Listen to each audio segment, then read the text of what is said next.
Today is Monday, June 19th, 2023, and this is Dania Michael from the Classical Liberal Arts Academy.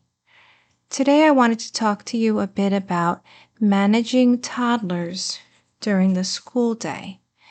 Managing toddlers during the school day.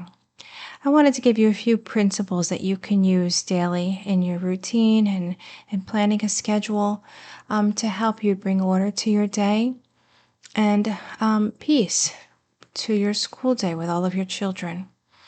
So the first principle with toddlers and little ones is to toddler-proof certain places in the home where you know they can be safe when you're distracted working with the older children.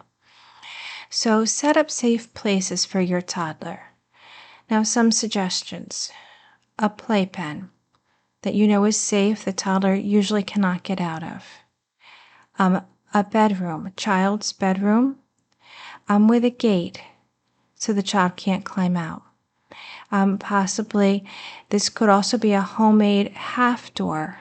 My husband made one of these for me when I had 5 boys in a span of 5 years, and during that time he made me a half door, which is basically he cut a door in half so the bottom would still lock and still could be closed with a door handle, but I could see in through the top of the door.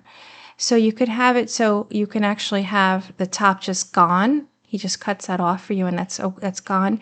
Or you can have the top still attached and have a little latch so you can attach them together again and it becomes a whole door.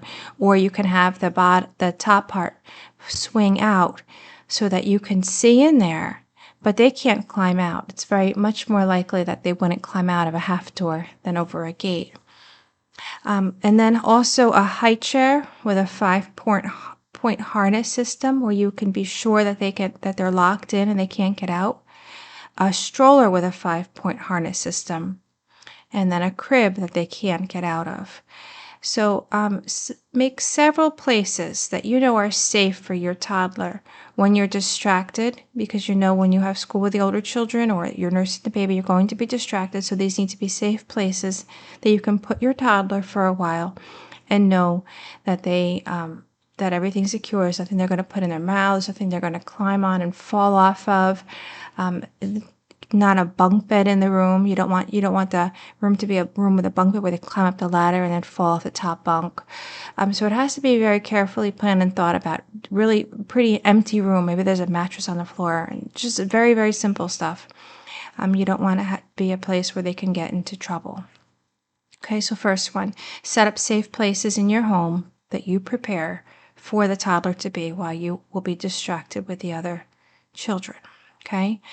Number 2, make a daily schedule and include all members of the family.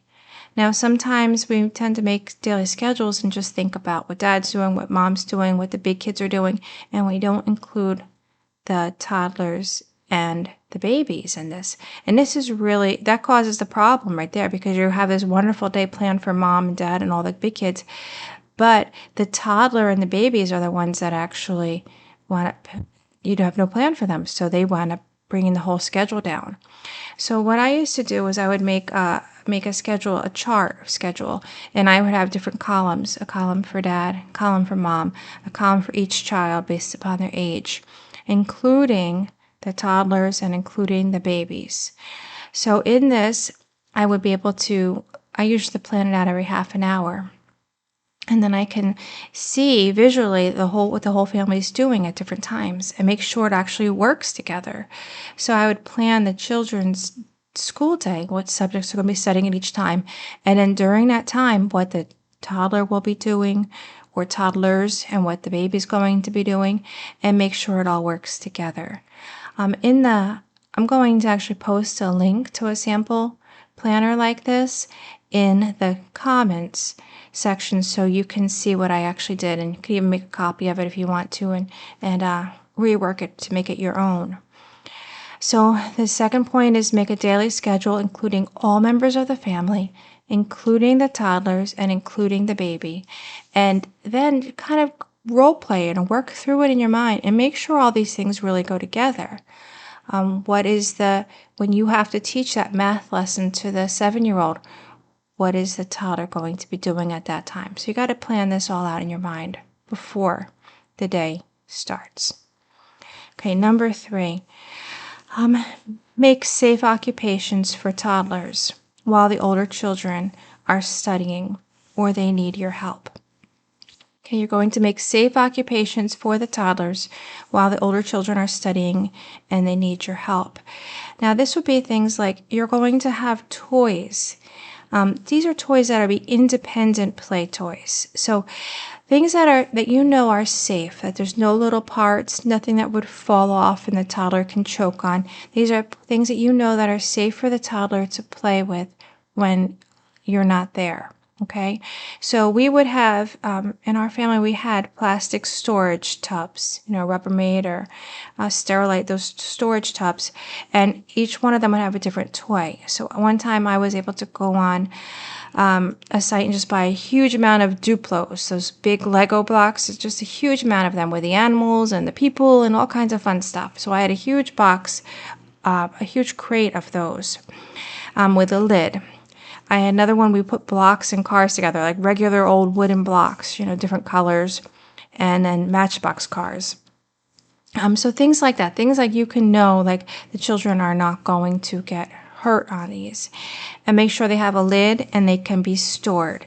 Now, these are things that are only going to come out during school, okay? They come out only during school, so this is something to look forward to. It's not going to come out any other time. And they come out during this school time when they're in their room. When this is a safe occupation, you're not going to be with them. They need to be safe. The box comes out during that time. You teach the children to put the toys back away when it's time is over.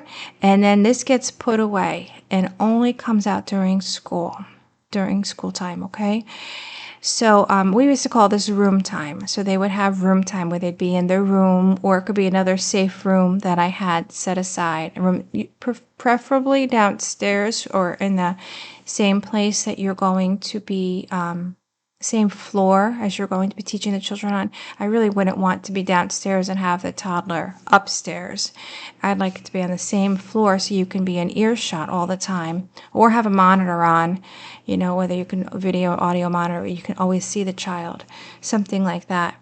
But like I said, put these toys away and only take them out during school. Make it a big thing. Make it so, it's time for your Duplos, it's time for the blocks and cars, it's time, whatever it is. Make it like a big thing. They can't wait to have that thing come out, and everybody knows it's special. Okay, so number 1 was set up safe places for the toddler. Number 2 was make the daily schedule. And number 3 was make safe occupations for the toddler, and then have certain things that only come out during school time. Okay, and the next one, number 4, plan an active time every day for the child. So like the same time every day, maybe it's right after lunch, so it's like 12:30, or maybe it's right after school, it's 3:00, something like that. An active time every day where they can just rip, and like they're just going to get all their energy out. And so during the day, they start going crazy again. So you can just say, save it for playtime, save it for recess. We used to call it recess. Save it for recess. And this is a time where you're going to take them outside. As long as the weather's nice, even if it's cold, bundle them up, take them outside. They need the fresh air, they need the sunlight.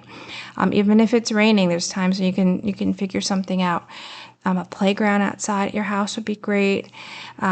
Bikes, balls, a little basketball net, whatever. Just they need an active time where they could just rip and run and whatever it is. We had a creek at one of our houses. They would play in the backyard in the creek and whatever. Just let them put their boots on, and they need just time to just rip and let loose. Okay, and they need to know it's coming every day and be able to look forward to that time. It might be hard for you sometimes. You might not be feeling well. Well, maybe an older child can bring them out, and someone who's trustworthy. But make sure they get that time every day. Okay, the next thing was the nap time. Okay, a toddler you want your AM and your PM nap. After a while, they're going to be giving up the morning nap. 1.5 years old, 2 years old, they give up the morning nap, maybe earlier than that. So they drop the morning nap and they keep the afternoon nap.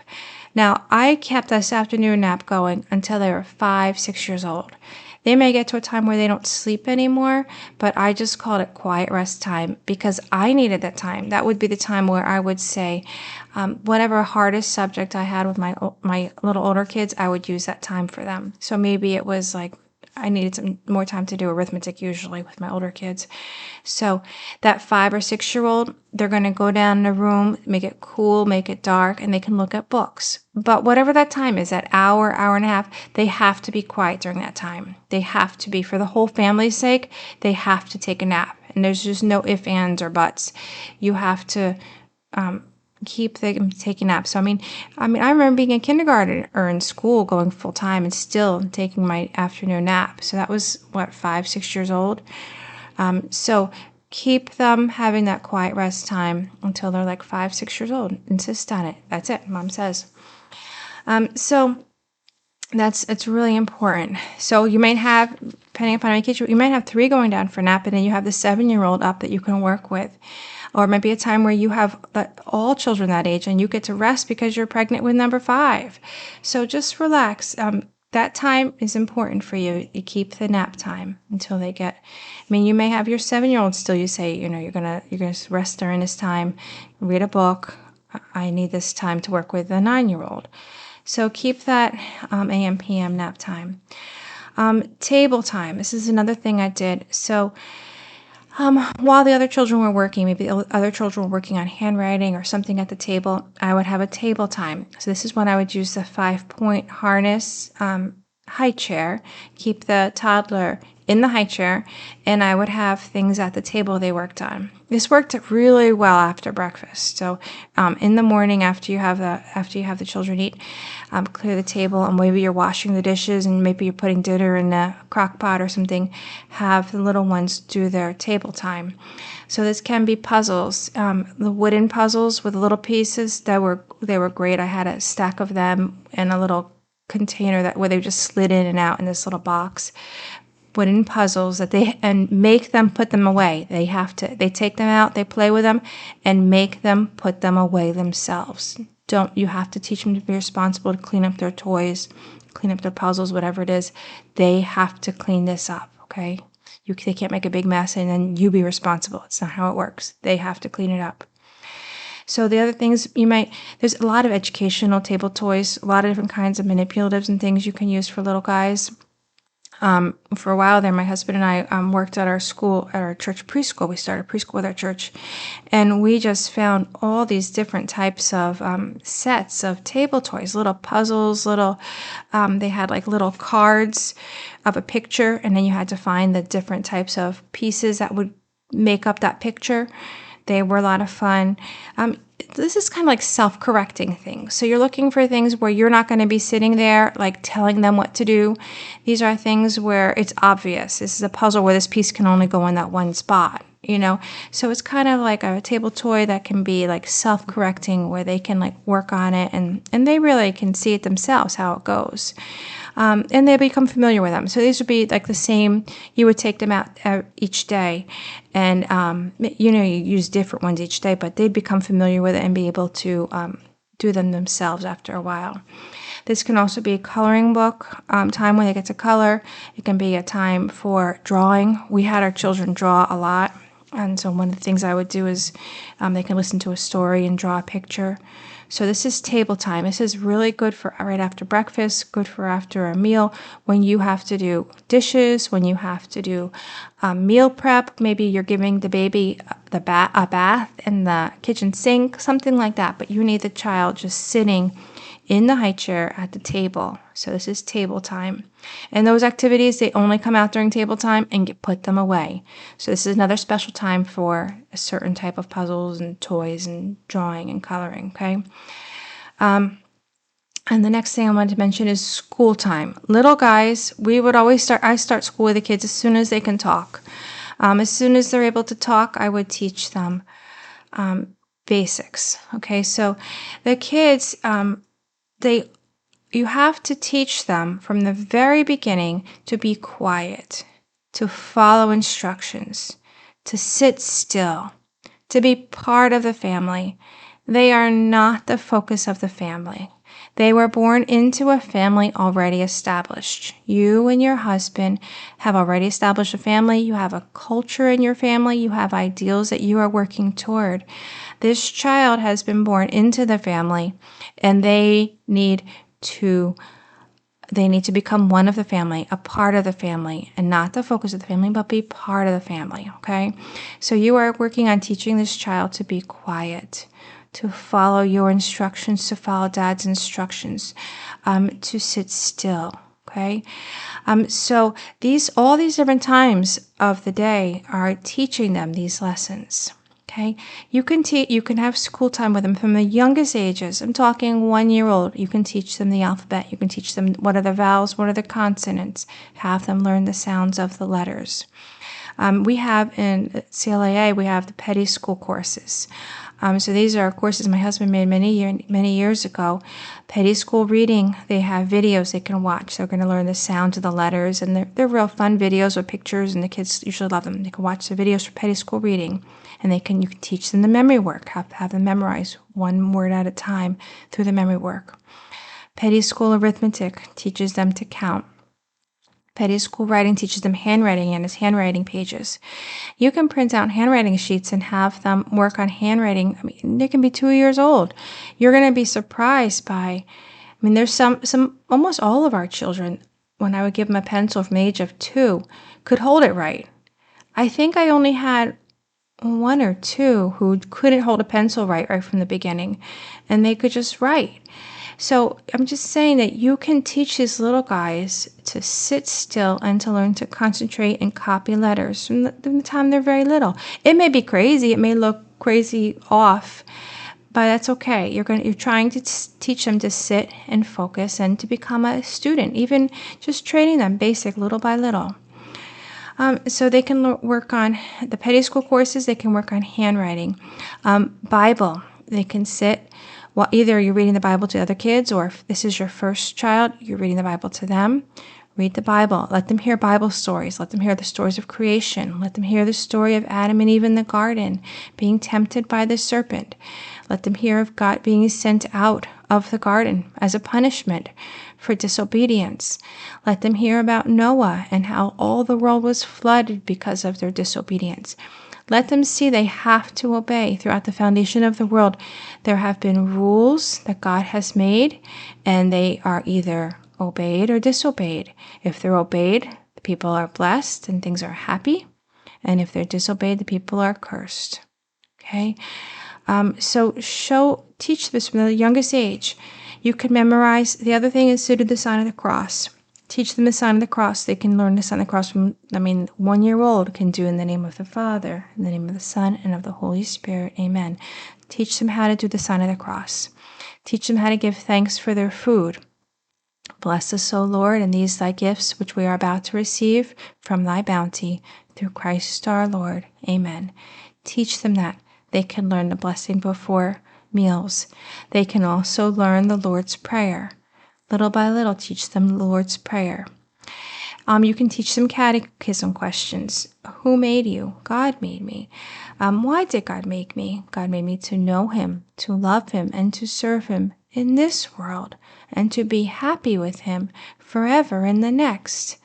They can learn those basic catechism questions, and you can have them memorize just a little phrase at a time.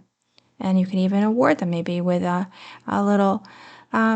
we would do raisins, maybe chocolate-covered raisins. We would do a little M&Ms, something like that. You can reward them for their little bit of work that they get done, because that little bit of memory work is a big deal for a little 2-year-old or 3-year-old or 4-year-old.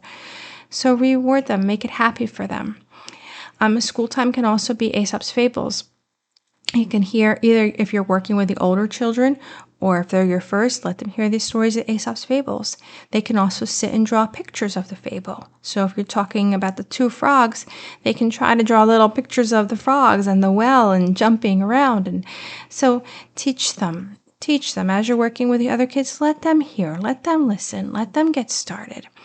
So that's school time. So I told you about room time, I told you about table time, I told you about school time. And you'll be able to think of other things as you get going. You can think of other things that you can incorporate in the school day. Another thing we did, we would listen to stories. Okay, so I would have, back then I had CDs or even tapes. Back when Jonathan, my oldest, was little, we had nursery rhymes tapes. So I had recorded poems, and I think it's We Sing Nursery Rhymes. And so as he's playing in his room or things, or cleaning the house, helping me clean the house and doing chores, I would put on a tape of nursery rhymes, and he learned all the little nursery rhymes and little poems. You can listen to other stories too. Aesop's fables are good. So let them listen to stories and hear stories. You can talk about the stories and ask them also, do you remember how that story went? Can you tell me how that went? What happened? Hickory dickory dock. What happened in that when we read that? So you can record them, let them hear the recordings of them, and also read to them. Read books to them. So I told you about during school room time. Another thing we did was childcare time. So what we would do is I would assign one of the older children to go into the room with the child and play with the toys with them. So it might be like my daughter Elizabeth, when she would be 10 years old, and I would say, okay, Lizzie, at 11 o'clock, you're going to go into the playroom with Joshua, and you please play with him for half an hour. And I would say, you're going to go play with him with his blocks. And so she would build with him. She'd build a big castle for him for half an hour. And it would be fun for her. It would be a time where she's relaxing, getting a break from school.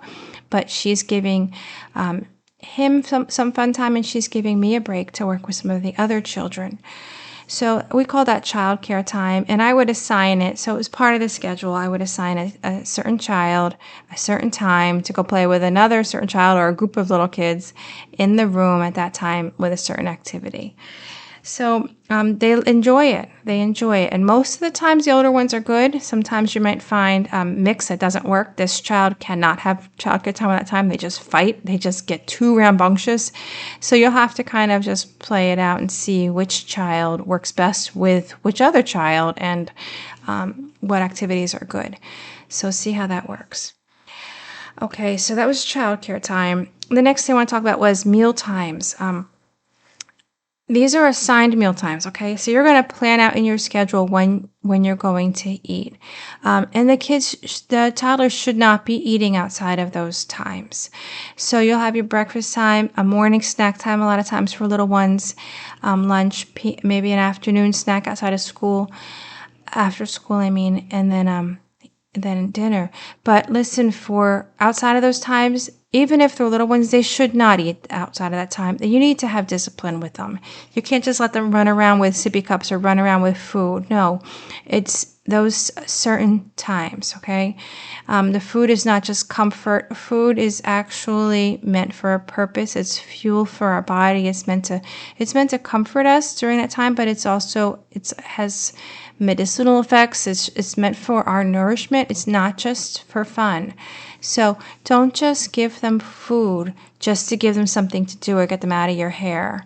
Throw them a cookie and tell them to go away. No, this is only certain times they eat. Schedule those times, and no food outside of those times. You have to be disciplined with this, even when they're young. Okay. So another principle I want to teach them is to be useful. From when they're very, very young, they should have chores in their day. You can have a 1-year-old can have chores. It can be as simple as they're going to match socks. They can see this is green, this is blue, this is white, this is black, this is short, this is long. They have to be taught to be useful. This is going to make them happy members of your family, knowing that they have things that they can do that are useful to the whole family and to make them appreciated, okay? So teach them to be useful. Throughout the day, you're going to have a time when they do some chores, something that's appropriate for their age. I'll give you some ideas. So for our kids, they would sweep. They would have a little dustpan with a little broom and sweep. They would match socks. They would dust. I'd give them a cloth and I would say, find everything that's wood in that room and go dust it all off, wipe it all off. And I would show them what wood is. It's this brown stuff, So also washing walls. A lot of times walls get dirty, fingerprinty, so they can have a sponge or they can have a rag and they wash a wall. They wash the doorknobs. So teach them to clean. They need to learn to clean. Your house should be clean because you've got lots of little hands to help clean it. The baseboards in the house, they can wipe the baseboards. Keep them busy and give them a chore time each day. It can be when your older kids are working, the little guys all get rags and they all go clean the family room. They're going to wipe everything down in the family room. They're going to dust the books, dust the bookshelf. So they all need to have chores. I'm a principal. My husband always said to me was, no one should do a task that someone younger could do. No one should do a task that someone younger should do. So if your 10-year-old is doing a chore that you realize, the 7-year-old could do, switch that chore to the 7-year-old and give the 10-year-old a boost up to do a chore that's harder. Okay? You don't need to have the 10-year-old dusting when the 3-year-old could be dusting. Okay? You don't need to have the 15-year-old vacuuming when the 7-year-old can be vacuuming. So that's how you weigh it. So no one does a chore or a task that someone younger can do. Okay, there's plenty of things that they can do. Like I said, they can match socks. They can put silverware away. They can sweep. They can use a dustpan and the little broom. They can clean walls. They can wipe your floorboards. They can, there's so many different things they can do. When they get a little older, they can start helping you prepare the dinner, maybe cut up some vegetables. There's so many different things they can do. So you have to use that as part of the time during their school day that they do a little chore. Another thing I wanted to stress with toddlers is have daily prayer. We recommend that all families pray the Liturgy of the Hours together. So morning prayer and evening prayer. Have the toddlers sit there. Don't let them get up and run around the house and disrupt everything and pull things apart. They need to learn to sit. Now the thing is, if you train these little guys to sit from when they're very little, it's not a big deal. But when you let them run wild and let them have their own will, now to pull them back in is a big deal. And they can't even sit and they're just all over the place. So from when they're very little, train them. You may have a booster seat at the table, you may have a high chair, but train them to sit for daily prayer. Train them to learn to sing the hymns and they can learn to say some of the antiphons or say some of the Psalter or the prayer. But have them sit with you at daily prayer. This is training them to be good at Mass. We never in our family had problems with children sitting at Mass, and I really think it was because we had daily prayer, morning and evening prayer, and the kids just learned to sit and listen and participate. Hymns also, they can learn. You can put a hymn tape on. They can listen to hymns. And they can also learn to sing them. So learn to sing and listen to hymns. And this will also help them, like I said, is going to help them to sit at Mass. It's very important that you teach your children, they're very young, to sit in Mass and participate and be a part of the Mass. And they shouldn't be hidden away in the cry room and never be able to come, but they should be able to sit there right up from when their baby is up, and just, you need to train them to sit there. So that's the beginning of what I wanted to talk to you about. So the schedule for your toddlers should work well with the rest of the family, okay? You need to teach them to be a part of the family. The day is not centered on them. They are one member of the family and need to be a helpful, productive productive member who is useful, who can contribute something that they can do. And then the family will work very well together. They won't be a distraction. Your husband will come home and the toddlers will be nice and happy and well taken care of because they've had a nice day and it's been orderly, and it will make your whole family much happier. So that's pretty much what I wanted to talk to you about the managing toddlers during the school day. Like I said, I'm going to give you a link to a sample schedule that you can work with. And I hope that will really help you to organize the day with your toddlers, so that you make your day smooth with the rest of the children. They're not distracting and pulling everyone away, but they're just a nice part of the family. So I hope that was helpful, and I hope that God uses this to bless your family and make your family more orderly. Well, may God bless you and your children and your husband. Bye-bye.